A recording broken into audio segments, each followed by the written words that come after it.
Olá, paz seja convosco. Tudo bem com vocês? Se você gostar do vídeo, dá um joinha. Se você não for inscrito no canal, se inscreva, ative o sino para você receber futuras notificações, beleza? Eu quero ler um texto que está em Isaías 40, que é uma profecia relacionada à pessoa de João Batista. Mas no versículo 6 diz o seguinte: uma voz diz, clama, e alguém pergunta, que hei de clamar? Toda a carne é erva, e toda a sua glória como a flor da erva. Seca-se a erva, caem as flores, soprando nelas o hálito do Senhor.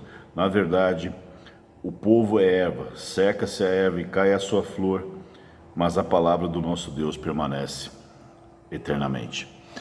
Bom, o que eu quero refletir com tudo isso, né? Esses dias a gente tem visto muitas imagens, né? Eu vi até uma reportagem do Roberto Cabrini sobre esse terremoto que ocorreu na Turquia, né? E milhares, Turquia e Síria, né? E milhares de pessoas vieram a perder a vida.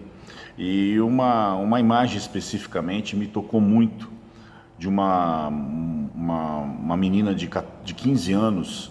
Ela foi resgatada com vida e aparentemente bem, né? Com algumas escoriações, mas enfim. E ficou a expectativa, inclusive o tio dela estava próximo, ficou muito feliz de vê-la viva, né? Mas ficou a expectativa do restante da família, que eram seus pais e dois irmãos. E infelizmente, os outros 4 integrantes da família vieram a óbito, né? E isso me fez refletir muito, eu fiquei muito pensativo em relação a isso, e me veio esse texto na cabeça, dizendo exatamente a finitude da vida. Nós muitas vezes não paramos para pensar que hoje eu posso estar aqui, amanhã não mais. E a vida, ela tem uma finitude. E uma preocupação que nós deveríamos ter e que muito poucos de nós, mesmo muitas vezes dentro da igreja, não temos, é com relação à nossa eternidade. Para onde nós iremos, de que forma nós iremos, e que há um tempo para nós, né? Eu posso viver mais 20, 30 anos, como posso viver apenas mais 2 dias. E isso tem que estar muito claro na nossa mente, né? E aí eu fico pensando que muitas vezes nós precisamos ter essa consideração do sentido de eternidade da nossa vida, mas nós como igreja precisamos compreender isso. E eu fiquei ali imaginando e olhando para aquelas cenas, quantas pessoas morreram sem conhecer Jesus. E eu vejo a igreja de hoje, muito, em boa parte, não vou generalizar, mas em uma boa parte, eu não vou também dizer que a maioria, mas uma boa parte com a preocupação apenas de sentir-se bem. Quem foi quem disse que a gente tem que ir para a igreja para sentir-se bem? A gente vai para a igreja, a gente serve o Senhor, a gente aceita Jesus, justamente porque nós precisamos ser salvos e ter uma eternidade garantida em sua presença. E automaticamente a igreja tem como missão trazer essa mensagem às pessoas.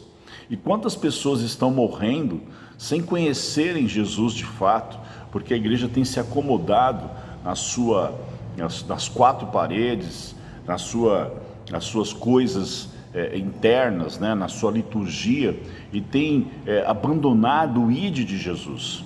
Quantas pessoas hoje podem estar morrendo num acidente, num assalto, enfim, em várias situações em que muitas vezes tiveram pessoas cristãs ao seu lado, trabalhando junto, vivendo junto, sendo vizinhos, que jamais ouviram pelo menos uma mensagem ou um convite para ir para a igreja e ouvir uma palavra de Deus. Muitos de nós cristãos temos agido como 007, somos cristãos secretos, que nós temos até vergonha, muitos de nós têm vergonha de andar com a Bíblia na mão. Então nós temos que parar para pensar que diante de nós há uma responsabilidade. E com isso eu não quero trazer culpa sobre a igreja, eu quero trazer reflexão do que nós estamos fazendo com o evangelho que nos foi confiado. Porque a palavra de Deus diz no livro de Coríntios que nós somos embaixadores, ministros da reconciliação. Ou seja, eu vejo muita gente na igreja dizendo assim: ah, eu não tenho ministério, não sei o que Deus quer de mim. Veja só, primeiro, você foi chamado para ser servo, e servo para servir na construção do reino de Deus sobre a terra. Automaticamente você tem uma missão que eu e você, nós não podemos fugir, que é o ID de Jesus. É uma ordem imperativa para que a gente cumpra esta determinação. E sobre cada um de nós há um ministério, que é o ministério da reconciliação. Ou seja, nós temos uma mensagem ao mundo, uma mensagem às pessoas de reconciliação com Deus. Porque enquanto nós não aceitarmos Jesus, nós somos inimigos de Deus. E muitas dessas pessoas simplesmente morreram, e morreram na sua ignorância. E infelizmente, talvez muito boa parte delas morreram sem salvação. E nós estamos num país livre, num país onde ainda nós podemos pregar o Evangelho, podemos usar a internet como eu estou usando, podemos ministrar, podemos falar, podemos convidar, podemos. Nós não temos proibições nessas áreas, temos garantias constitucionais que nos dão esse direito. E o que nós temos feito? Nós estamos vivendo uma vida de engano muitas vezes, com essa coisa de sempre querer sentir-se bem.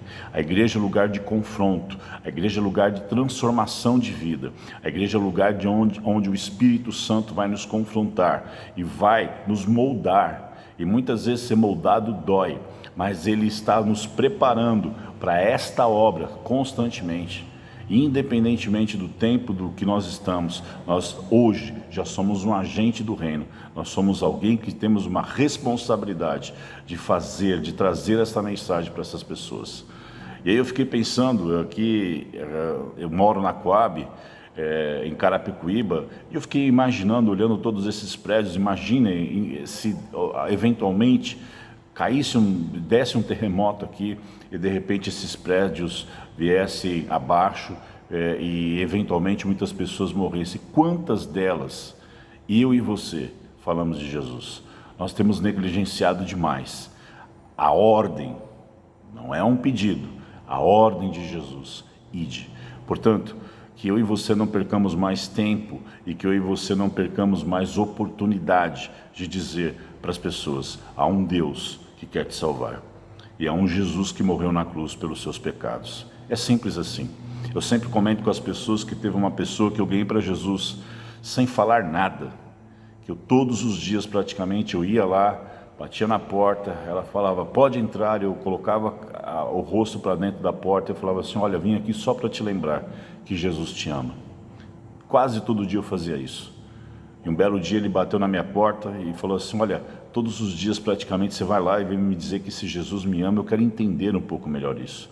E ali eu pude falar de Jesus para ele, e no dia seguinte nós fomos na casa de um amigo, e lá na casa desse amigo ele aceitou Jesus.